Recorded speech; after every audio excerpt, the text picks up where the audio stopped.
Boa noite.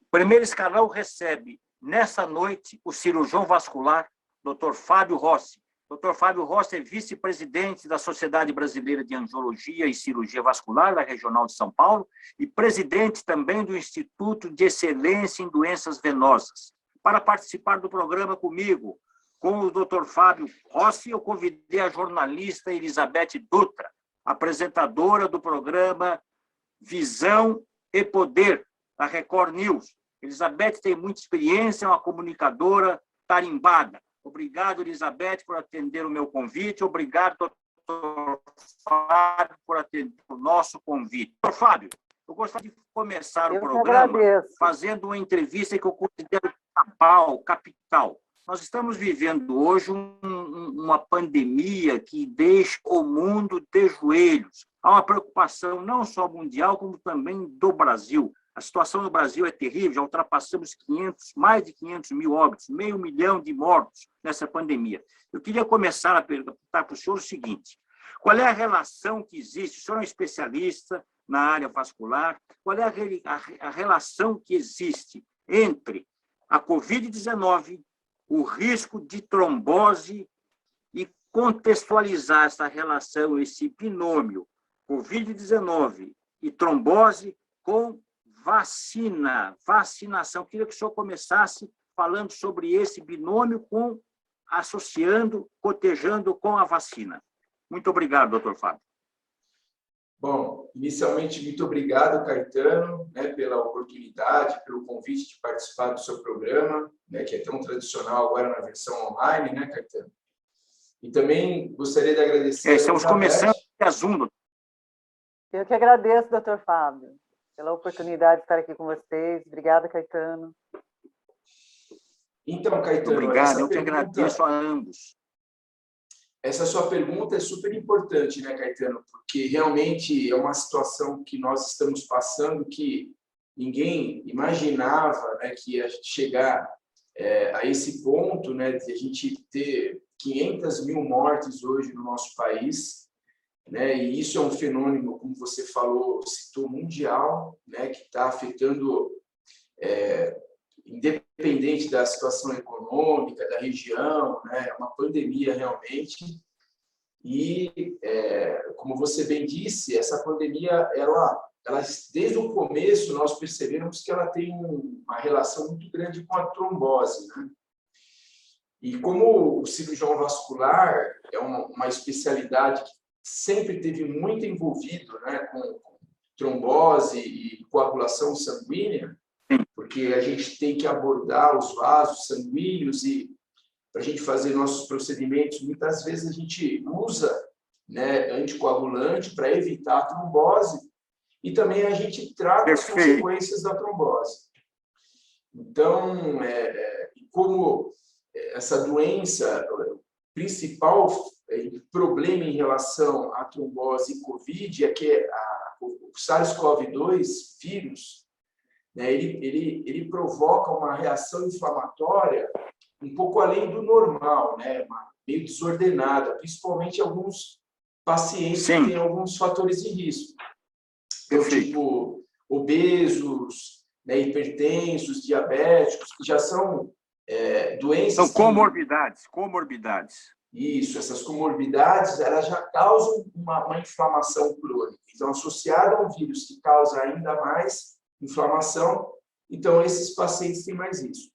E por que acontece isso? Porque a inflamação e a coagulação são dois processos metabólicos que estão muito relacionados. Então, quando você tem mais inflamação, você tem mais trombose. Então, é por isso.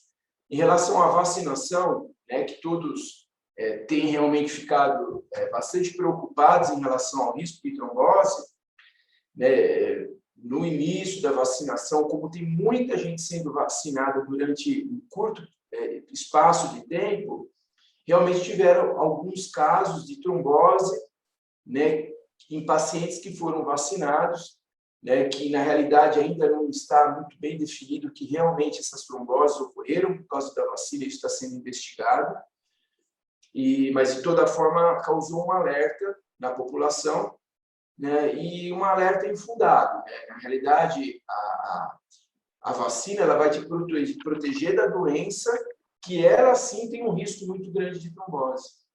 Então, o conselho, né, e a determinação, as diretrizes, tanto aqui no Brasil, do Ministério da Saúde, né, como lá fora, também é realmente vacinar a população. Perfeito. Elizabeth Dutra, por gentileza, a palavra é sua. Ai, obrigada. Então, o doutor Fábio falou algumas coisas interessantes mesmo sobre né, os efeitos trombóticos do Covid-19, mas existe também essa polêmica em torno de uma vacina, que é a AstraZeneca, né, que foi em março, ela foi proibida em mais de 15 países, em torno de 15 países europeus, países importantes, ali Alemanha, França, até alguns países ali nórdicos, né, Islândia, Noruega, Dinamarca, Espanha, assim, sempre atribuindo o problema dos coágulos de sangue, dos efeitos da trombose. Então, isso causa um certo pânico. Provoca efeitos colaterais, você quer dizer?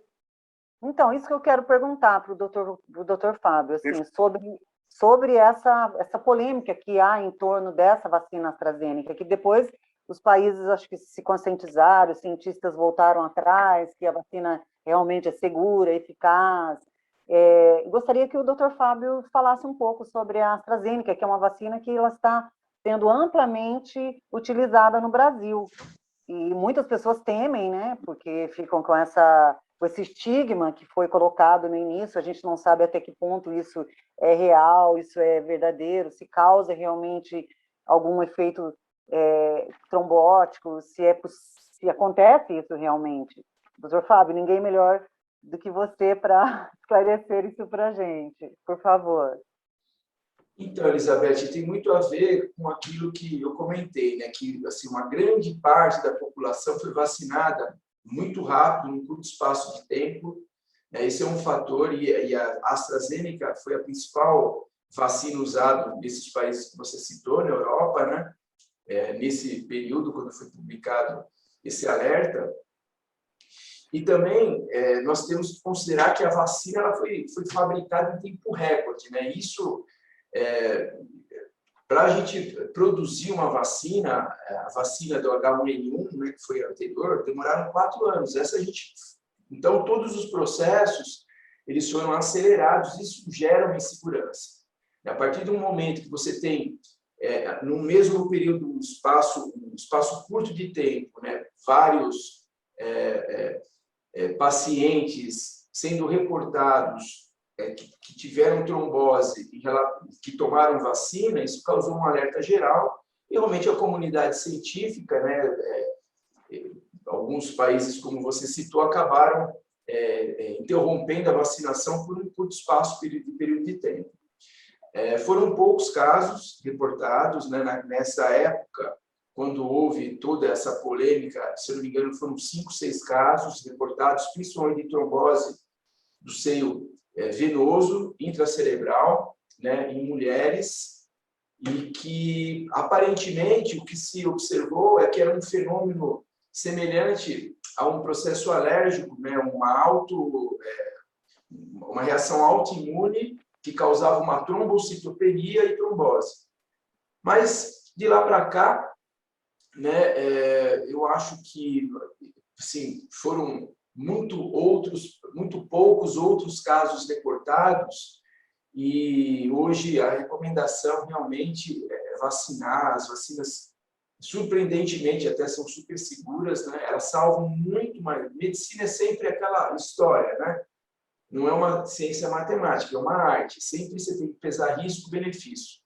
A gente está falando de uma doença que está matando, né, como você citou, já matou mais de 500 mil pessoas no nosso país, e que a gente sabe que a trombose, ela provoca a trombose, e a trombose que causa mortalidade, o tromboembolismo venoso, principalmente a embolia pulmonar, né, e ela evita isso, né? A gente se a gente pensar em termos populacionais, né, o benefício é imensamente maior ao risco de ter trombose. Né? Mas o senhor citou, doutor Fábio, o senhor acaba de citar um dos fatos mais recorrentes, uma das patologias mais recorrentes dos casos de coronavírus no Brasil e no mundo, que é a embolia pulmonar. O que causa a embolia pulmonar? Como administrar esse problema que leva à embolia pulmonar no paciente, que está levando a óbito os pacientes da Covid-19? Então, como você mesmo citou, né, realmente a embolia pulmonar é a principal causa de mortalidade. Né? Isso ocorre por quê? O vírus, ele entra para o organismo através das vias aéreas. E ele, além do efeito local, né, então tem a agressão dos alvéolos, né, que é o tecido pulmonar, que causa uma doença inflamatória muito grave no pulmão, de que todo mundo, né, teve algum parente ou conhece alguém que teve, todo mundo comenta, nossa, a tomografia dele teve comprometimento de 80% do parênquima pulmonar, né? 50%, né? E fica com muito medo da sequela. Então, ele tem esse efeito, né, local de agressividade da penetração do vírus, e, além disso, né, o vírus também ele provoca um processo inflamatório de uma forma geral nos vasos sanguíneos. Então, ele provoca isso também no pulmão. Então, quando você tem esse processo inflamatório, a gente tem dois problemas, né? A trombose da microcirculação que ocorre no pulmão e também o risco de uma trombose, né? E o trombo, na realidade, a trombose o que é? Um coágulo, né? Que geralmente ele se forma nas pernas. Então, aquela história, a trombose venosa profunda. Então, membros inferiores. Pernas, nos membros inferiores, que é o local mais comum. A trombose pode acontecer em qualquer parte que existe vaso sanguíneo. Quando esse trombo ele se desloca pela corrente sanguínea, ele passa através do coração e ele procura os pulmões para oxigenar. Então, por isso também que o local mais comum de embolia é o pulmão. Então, a embolia pulmonar. E a gente sabe, né, que a embolia pulmonar, se ela for maciça, se ela comprometer uma quantidade significativa de vasos sanguíneos, ela causa uma sobrecarga ao coração, às câmaras cardíacas direitas, e isso pode levar até um colapso cardiorrespiratório, uma parada cardíaca e a morte do paciente. Perfeito. Elizabeth. Então, eu tenho uma curiosidade, porque agora foi né, inverno, tudo, tem a vacina H1N1, né, que já está sendo... a da gripe? Da gripe. Isso, a da gripe. Eu gostaria de saber qual a correlação positiva e negativa que pode ocorrer entre os vacinados, dos vacinados, né, de Covid-19. Existe uma... isso é positivo vacinar, ou pode acontecer uma interferência na formação dos anticorpos do Covid? O que o doutor poderia nos pôr sobre isso? Não sei, estamos fugindo um pouquinho do tema dos vasculares, né, que é a sua especialidade, mas eu gostaria de saber qual que é a sua opinião sobre esse tipo dessas duas vacinas, né, porque os médicos aconselham que após 15 dias da vacinação já pode ser ministrada a outra vacina. Claro. É possível? Acontece alguma reação? Pode interferir na sua opinião, pode interferir na formação de anticorpos contra o Covid-19? Não pode dar um choque de vacinas? O que pode acontecer? Por favor. Elizabeth, é uma pergunta super importante e, assim, eu tenho recebido muita ligação de paciente mesmo, principalmente os mais idosos, né? Perguntando isso, uma pergunta super pertinente. A gente tem duas doenças virais, né? O SARS-CoV-2, que é o Covid, e tem o H1N1, né? Qual que é o grande problema epidemiológico em relação a isso, né? A gente está entrando no inverno e no inverno a gente costuma ficar mais né, em ambientes fechados, então a transmissão é maior e existe um um boom de casos de também pneumonia viral, né, que também usa recurso hospitalar, que esse é o grande problema. Né? A gente vai entrar no inverno agora, quer dizer, a gente tem paciente COVID e fatalmente vai ter também paciente com pneumonia por H1N1. Esse é um problema. Em relação à vacinação, o nosso organismo, né, a gente está constantemente formando anticorpos. Isso é a nossa defesa imunológica. Quando a gente vai fabricar, né, a nossa proteção imunológica contra o H1N1, né, é um vírus totalmente diferente. Ele tem diferenças, então o seu organismo vai provocar uma reação imunológica contra aquele vírus. Né? Então, essa é a vacina, né, que a gente vai tomar para H1N1. Quando a vacina para SARS-CoV, né, COVID, vai criar uma reação imunológica para um outro vírus. O que não pode? A gente tomar as duas vacinas no mesmo tempo, por quê? Porque as nossas defesas, né, o nosso sistema imunológico, ele vai procurar estabelecer defesa contra os dois vírus e esse processo pode ficar meio complicado, né? Então, o ideal é, como você mesmo falou, né, esperar de 15 a 30 dias entre uma vacina e outra, para o seu organismo poder ter força suficiente para formar uma formação imunológica suficiente para te defender contra aquela doença. Eu não sei se eu consegui responder sua pergunta. Muito. Está ótimo.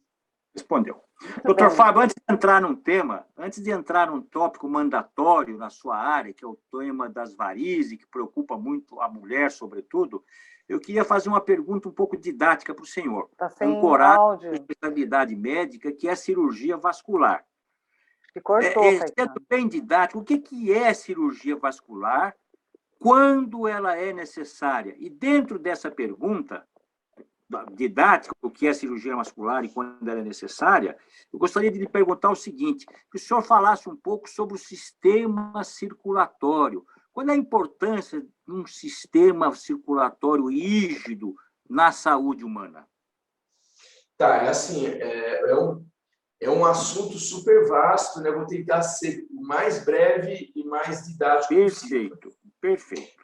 O sistema circulatório, como ele funciona? A gente tem um coração. O coração é uma bomba, né, muscular que ele vai bombear o sangue através do sistema circulatório, que é composto pelas artérias, né, que levam o sangue para os órgãos e tecidos, ricos em nutrientes e oxigênio. Aí ele entra na célula, faz as trocas metabólicas, e esse sangue, que é desoxigenado e pobre em nutrientes, ele volta para o coração através das veias. Esse sangue ele tem que estar constantemente sendo movimentado, porque senão ele solidifica, né? Ele forma um trombo, um coágulo. E esse coágulo, Caetano, ele pode se alojar tanto nas artérias, né, quanto nas veias. Quando ele se aloja nas artérias, o problema é que ele causa o quê? Isquemia. Né? Então, o sangue não consegue chegar nos órgãos e tecidos. Quais são os principais problemas da isquemia? Né? Isquemia cerebral, que é o AVC, né? E isquemia no coração, que é o infarto agudo do miocárdio. O infarto agudo do miocárdio e o AVC são as duas principais causas de mortalidade no mundo. E a terceira causa de mortalidade é a embolia pulmonar, o tromboembolismo venoso, que ele é causado por quê? Por um coágulo que estava na veia. Você lembra que a gente falou? Ele vai voltar, vai passar através do coração, vai procurar o pulmão, né? E quando ele entra dentro do pulmão, ele causa essa consequência, embolia pulmonar, que se for muito grave, né, muito volumosa, pode dar uma parada cardíaca. Então, essas são as três causas principais de mortalidade no mundo. Né? E o Mas vascular, a embolia, dá para se prevenir? Qual é a prevenção para não se ter embolia pulmonar? Então, vamos chegar lá.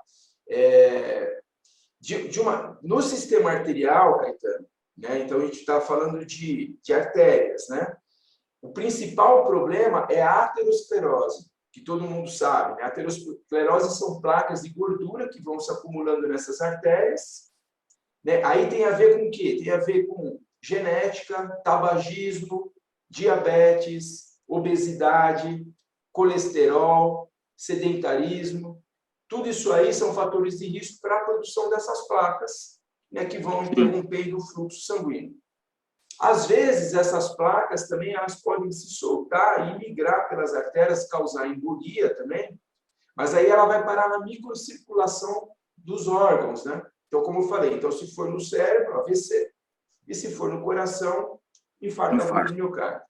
A embolia pulmonar, aí já tem mais a ver com coágulo e com insuficiência venosa crônica. O que é insuficiência venosa crônica? Nesse processo de retorno do sangue para o coração, tem certas situações que fazem com que esse sangue ele fique meio parado, né? Isso a gente chama de hipertensão venosa, e a gente tem uma classificação dessa insuficiência venosa crônica que vai de 0 a 6. 1 é vasinho, né, que a gente vai conversar um pouco mais, que são esses microvasos que as mulheres procuram nos hospitais, preciso queimar o vasinho, tal, esteticamente não fica legal.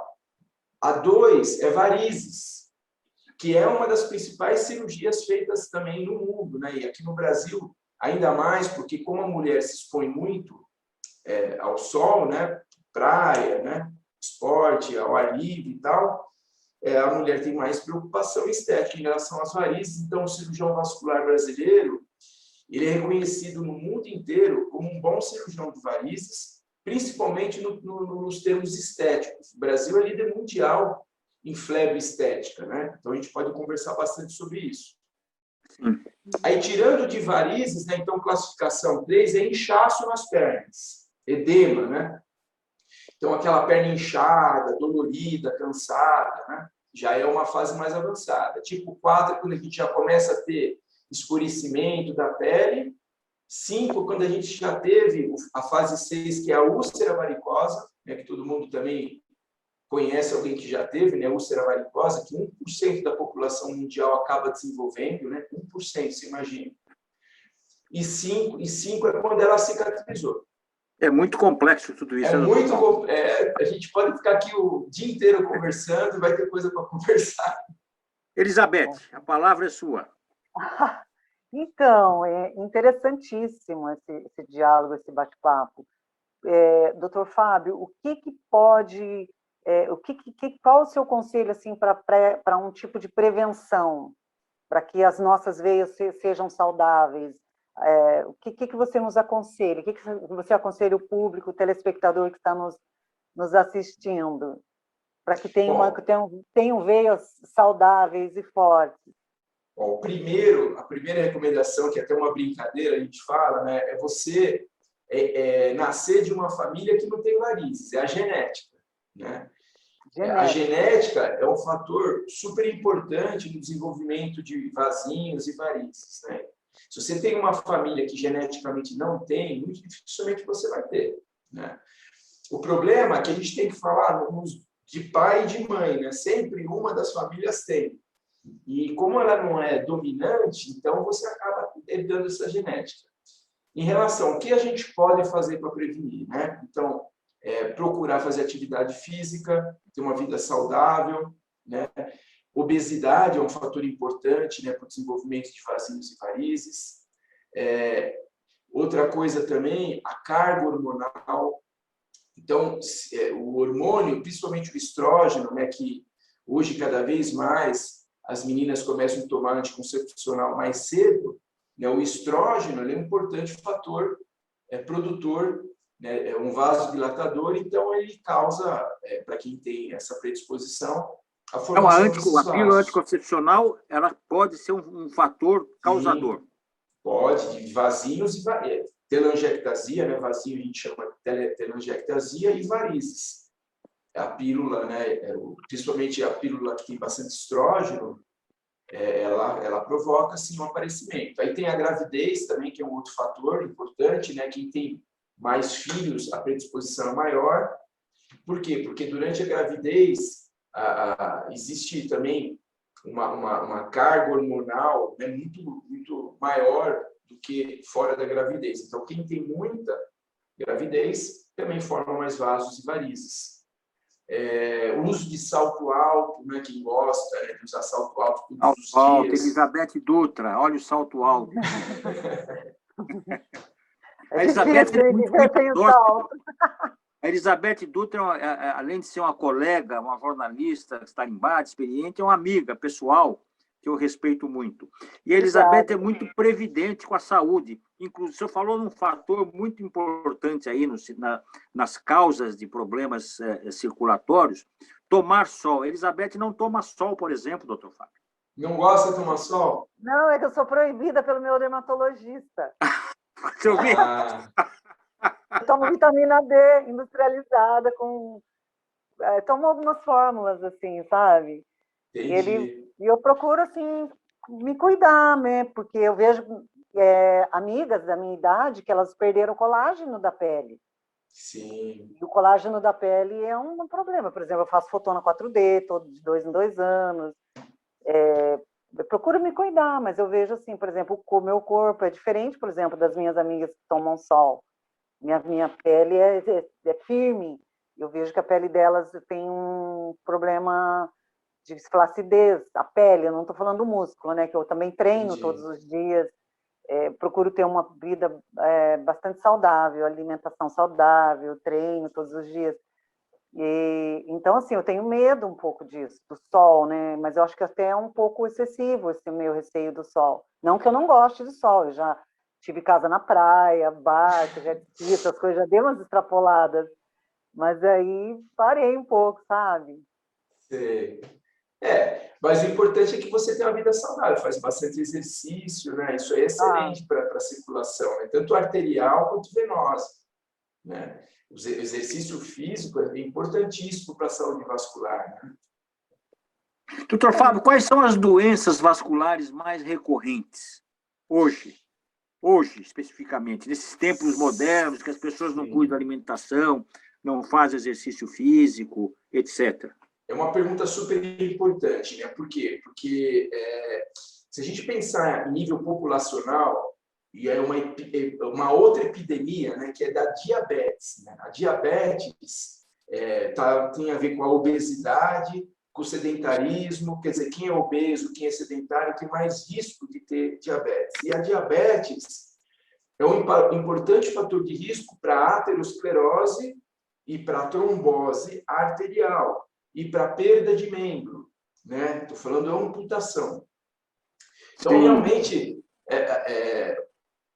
hoje, né, a nossa sociedade de cirurgia vascular, inclusive nesse momento, está fazendo uma ação, né, no Congresso Nacional para alertar a população, né, da importância do controle da diabetes, da importância da gente estar sempre observando se existe no diabético alguma lesão, algum machucadinho nos pés, porque assim, a quantidade de paciente que tem trombose, isquemia de membro, perda de membro no nosso país, né, e até que não tem recurso e não tem acesso ao sistema de saúde para evitar que isso aconteça, é uma coisa gigantesca, né?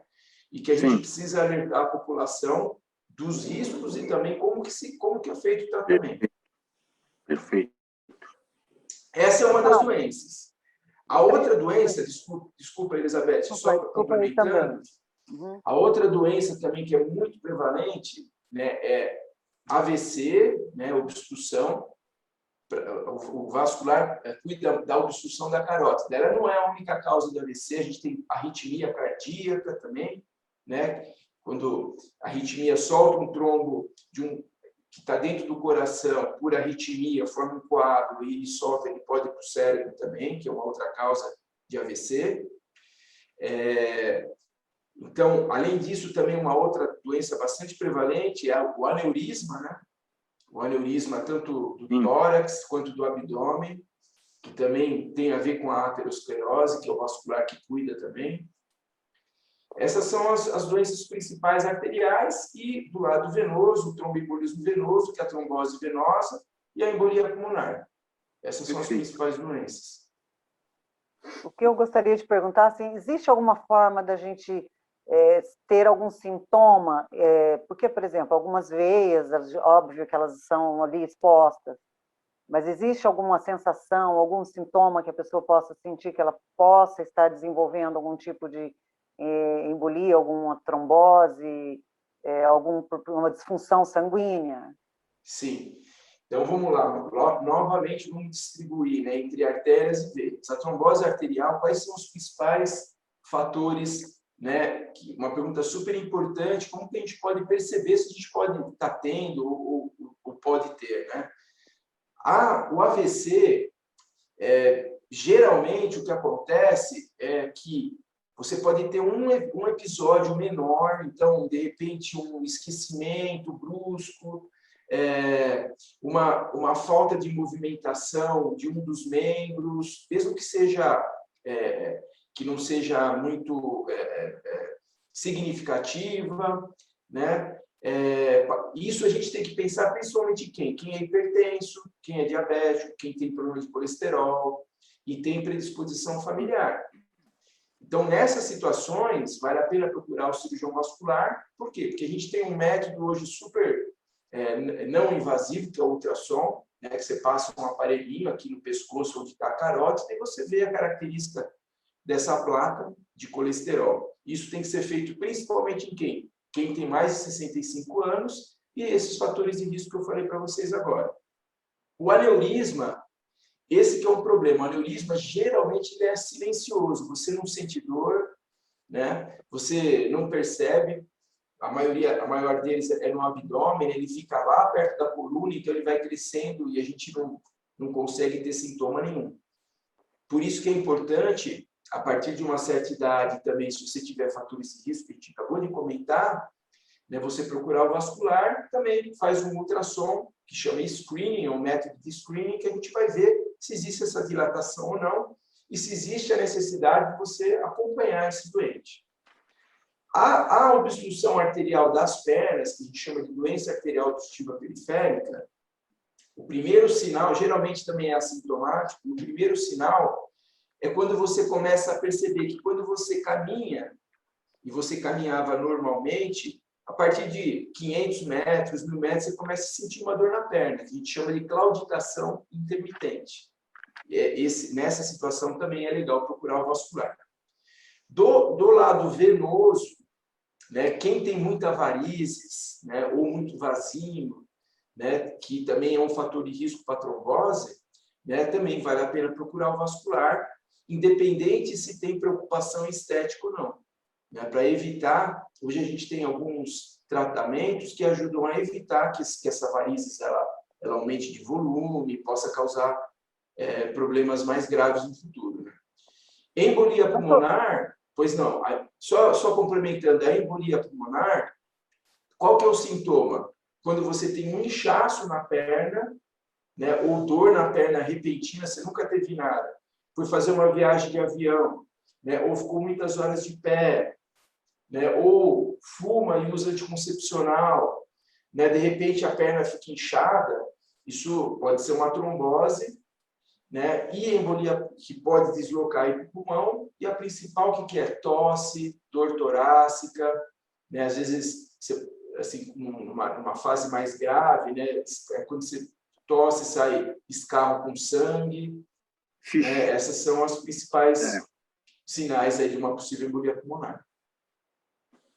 Elizabeth ia falar alguma coisa. Gostaria de saber sobre as veias azuis, as famosas. Então, o que são as veias azuis? São as varizes? São as veias azuis. Então, as veias azuis, elas são uma intermediária entre os vasinhos, ou telangiectasias, são aqueles vasos vermelhinhos, né? E as varizes. A gente chama de venolectasia, né? Então, principalmente que tem a pele muito clara, como a Elizabeth, pelo jeito que ela não toma sol. Então, veias azuis, elas podem ser normais. Né? Isso que a gente tem que tomar cuidado. Não são todas as veias azuis que precisam ser tiradas.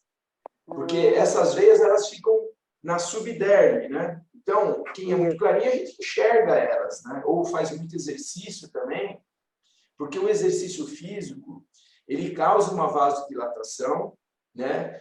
e um fortalecimento do aparelho do vaso.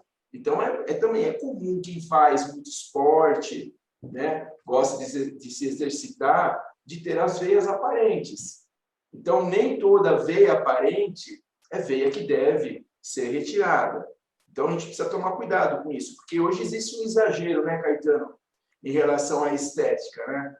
Então, é uma preocupação, hoje existe uma preocupação estética até que está começando não, né, Elizabeth? O homem hoje é muito preocupado com estética, inclusive com varizes. Eu gostaria de falar sobre varizes no homem, doutor Fábio, porque existe uma sintomatologia, eu acho que é até um pouco diferente da mulher e do homem, não é isso? Não sei se me corrija se eu estiver errado.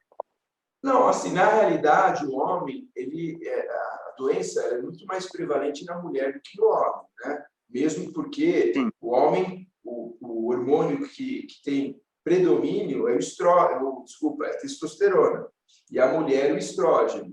A testosterona é o contrário, né? Ela é uma vasoconstritora, né? Então, Sim. ela até acaba protegendo o homem da formação de vasinho e varizes, né? Agora, hoje a gente tem preocupação estética, eu não estou falando que a gente não tenha que ter, né? Mas o homem, cada vez mais, também se preocupa com isso. Então, é muito comum, né, o homem hoje procurar o cirurgião vascular também para fazer o tratamento estético das varizes, né, e a aplicação nos vasinhos é muito comum. Agora, a presença de sintoma, ele é igual, né, para o homem e para a mulher. As varizes... Mas o homem faz mais cirurgia vascular das varizes do que a mulher, não é isso, doutor Fábio? Não, muito mais não? Mulher, Caetano. Muito mais mulher. Assim, acho que a Inclusive, proporção... agora no inverno, doutor Fábio, estamos começando o inverno, começou no último dia 21, as mulheres procuram o cirurgião vascular muito nessa época, né, doutor? Porque, assim, existe o conceito, né, que as varizes têm que ser operadas no inverno, porque para você poder aproveitar o verão.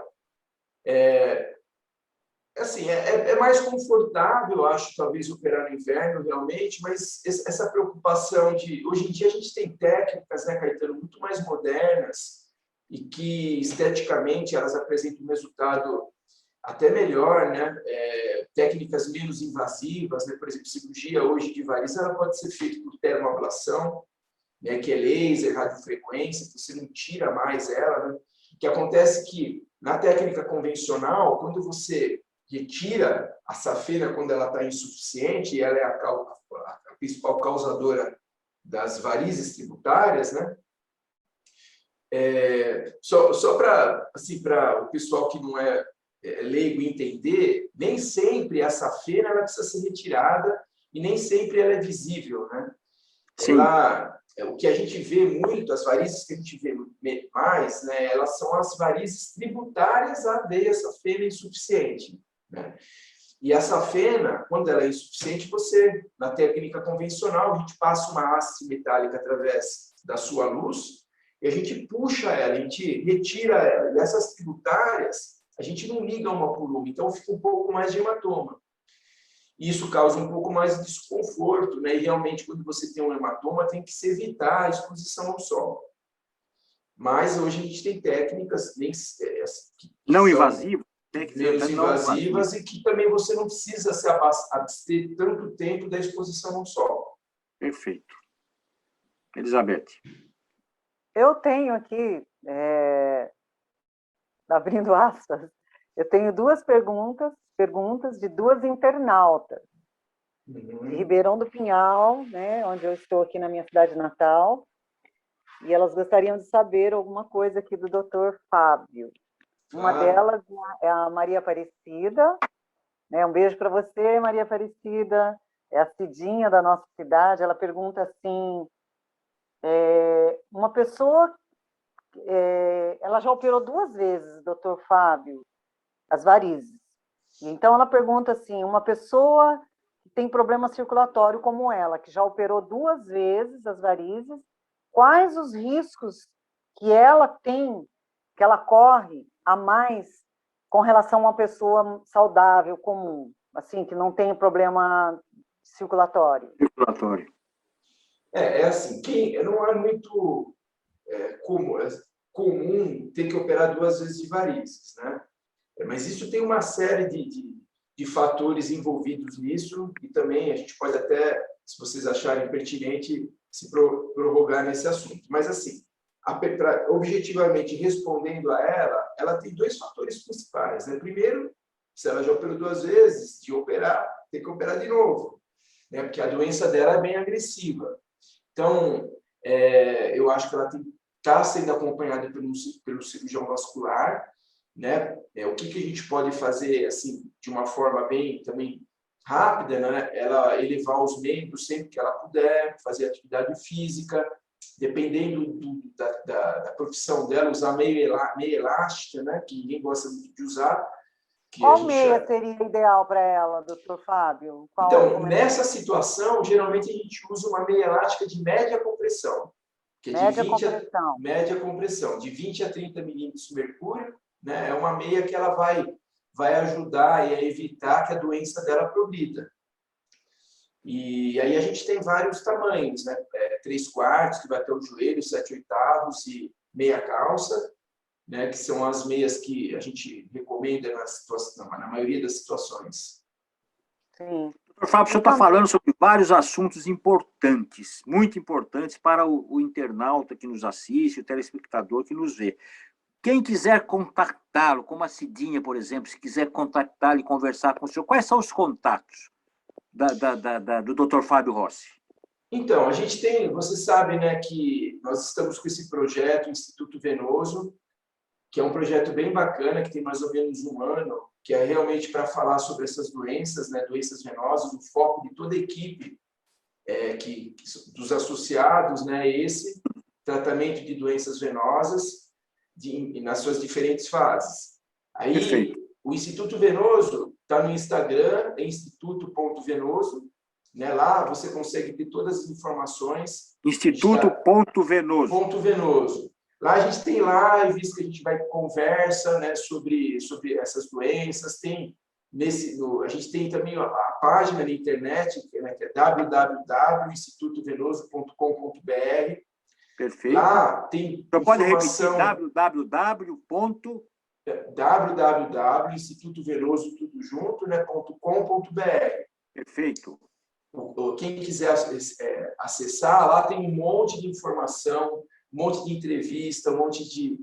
E também tem um consultório particular, né, que precisa... Eu não tenho o número aqui agora da minha secretária. Mas nós vamos colocar na tela o WhatsApp, na edição. Isso. Aí é só ligar para a Valéria também, né? O WhatsApp, se puder ajudar.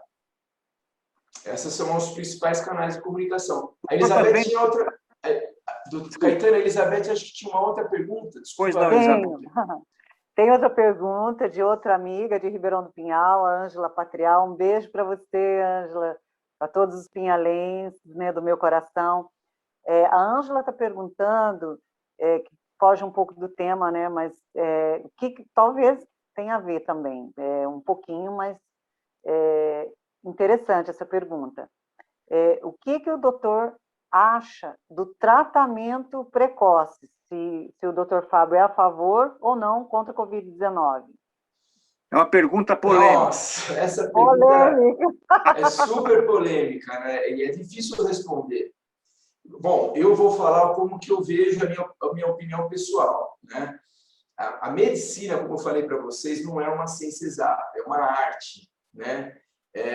O médico, quando ele vai tomar alguma conduta, o que ele leva em consideração? Ele leva em consideração o que ele aprendeu na faculdade, né? O que os professores que ele teve maior contato ensinaram, e assim, em medicina tem muito isso, né? Então você pega, tem um professor que você gosta, que é um cara mais intuitivo, tem um outro que é mais cientista, né? Você vai adquirindo uma série de informações, né? E você usa isso para você tratar. Um problema muito sério na medicina atual, né? O principal é a relação médico-paciente, é a confiança que o paciente tem no médico, né? Todo mundo, você que é do interior, você sabe, né? Antigamente tinha um médico na cidade, todo mundo ia lá, às vezes, só para conversar, e uma palavra, às vezes não tinha um remédio, uma palavra já trazia conforto, a pessoa já saía melhor, né? Então, essa relação médico-paciente é uma coisa muito importante, que está sendo perdida. Em relação à pergunta dela, qual que é a principal crítica, né, aos medicamentos usados no tratamento precoce? É que eles não foram desenvolvidos para tratar o COVID, né? São a ivermectina, né, por exemplo, como um exemplo, né, ele é uma droga anti-inflamatória, né, muito potente. Então, existe um princípio, né? Então, a gente está falando de uma doença inflamatória. Então, será que essa... E a gente tem visto também muita gente falando que melhorou, fazendo tratamento precoce. Eu não sou contra, né? Agora, se a gente for falar, eu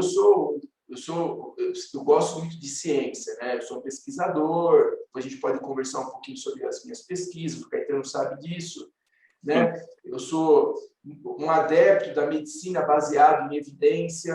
Então, quando a gente vai realmente tratar uma doença, a gente quer ter certeza, e deveria ser assim para tudo que a gente faz, só que isso é impossível, a gente teria que ter um estudo prospectivo, randomizado, duplo cego. O que é isso? A gente vai tratar uma população parecida, né, da mesma forma, né, uma dessas populações que a gente vai randomizar, vai sortear quem que vai receber ou não, a gente vai dar um tratamento e depois vai ver o que acontece. Só assim a gente pode ter certeza que realmente aquela ação não nos traz efeito. Só que isso, se a gente for pensar de uma forma honesta, existe muito pouca coisa que a gente trata hoje dessa forma. O médico ainda usa muito e deve usar muito a sua intuição, a sua experiência, né? A ivermectina pode ser boa numa região X e não ser boa na região Y, né? Nem todo mundo está sendo vacinado, né? Então, tem muita coisa a ser considerada, Beth. Agora, Fábio, se eu tivesse com sintomas de Covid, eu tivesse com a Covid confirmada, o que eu faria, né? E assim que eu gosto de tratar, né, os meus pacientes. Eu tomaria muita água, né? Porque a gente sabe que a trombose é um importante fator. E o sangue, quando a gente está desidratado, o sangue fica mais grosso, o risco de trombose é maior. Tomaria muita água, descansaria muito.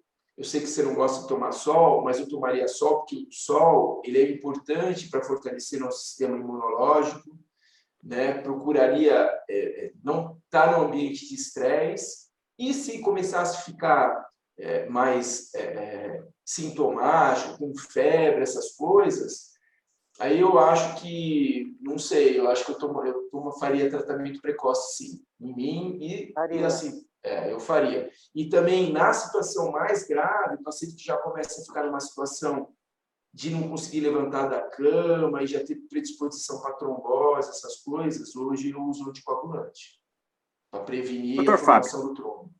Doutor Fábio, nosso tempo, infelizmente, está terminando. Eu gostaria de fazer duas perguntas para o senhor, depois a Elizabeth faz a sua última pergunta. Eu gostaria que o senhor fosse breve nas respostas. O senhor é vice-presidente da Sociedade Brasileira de Angiologia e Cirurgia Vascular. Quais são os seus projetos para essa entidade? Eu sei que estamos caminhando para eleições na sociedade no final do ano. Quais são os seus projetos? E o senhor também atua no Dante Pazanese. Qual é a sua participação no Hospital Dante Pazanese, que é um hospital de excelência no Brasil, localizado em São Paulo? Tá, eu vou procurar ser bem breve, né? No Dante Pazanese, eu fiz minha formação de vascular lá, né? Comecei como residente, aí depois eu fiquei de assistente na cirurgia vascular, e hoje eu sou o coordenador responsável pela residência em cirurgia vascular e endovascular, né? Que hoje a gente faz muito dos tratamentos, a gente faz por dentro do vaso, a gente não abre mais, não faz cirurgia aberta, não seca, a gente consegue fazer por técnicas de cateterismo. E eu tive o privilégio, né, de fazer minha formação no Dante Pazanese. Para quem não conhece, o Dante Pazanese é um centro de referência do SUS, né, em cirurgia cardiovascular, lá que foi colocado o primeiro stent, né, que a gente fala muito stent de coronária, no mundo, foi colocado no Dante Pazanese. O doutor Adib Jatene, que todo mundo conhece, né, que foi um grande cirurgião, um dos maiores cirurgiões cardíacos do mundo, que tem várias técnicas e foi nosso ministro da Saúde, 2 gestões, né, era o nosso inspirador lá. Tem o doutor Eduardo de Souza, né, que foi um dos pioneiros em várias técnicas de cateterismo, inclusive no stent farmacológico, que hoje se usa no mundo inteiro. Foi a ideia e toda a pesquisa inicial foi lá. E a gente faz muita pesquisa, e como pesquisador, né, eu sou coordenador também da pós-graduação, a nível de doutorado, que é o Dante com a Faculdade de Medicina da USP. Na sociedade, eu também, desde residente, eu sempre gostei muito, né, de frequentar, né? A gente teve a cirurgia vascular brasileira também teve vários nomes com reconhecimento internacional, e ainda hoje tem, né, tanto da geração antiga como atual. É uma cirurgia vascular, acho que como sociedade nós somos a maior número de associados do mundo, né, super ativa. Eu também tenho muito orgulho de participar dela. E se tudo der certo, eu ser presidente, né? Então a gente tem vários projetos e de também torná-la uma sociedade mais aberta, mais democrática, né? Com envolvimento dos cirurgiões vasculares mais jovens, trabalhar muito com mídia social, com assessoria de imprensa, para a gente tornar realmente a sociedade com uma visibilidade e mais democrática também. Elizabeth, infelizmente, vou ter que terminar o programa. O Paulo já está sinalizando que tem que terminar o programa. Eu agradeço, Elizabeth, muito a sua participação com perguntas pertinentes, bastante substanciosas, e agradeço ao senhor, doutor Fábio, por sua participação elucidativa, informando o nosso telespectador, esclarecendo aspectos muito importantes da sua área, que é a área vascular. Eu agradeço imensamente, Elizabeth, pela sua participação, e também ao senhor, doutor Fábio. Muito obrigado por ter participado do programa. O primeiro escalão termina nesse momento. Com as considerações finais, doutor Fábio, por favor. Não, eu só tenho a agradecer a você, a Elizabeth, né, que eu tive a oportunidade de conversar um pouquinho com ela antes da entrevista. Foi muito né? bom. Prazer em conhecê-la. Prazer, doutor. Sempre admirei muito o seu trabalho. Né? Obrigada, doutor Fábio.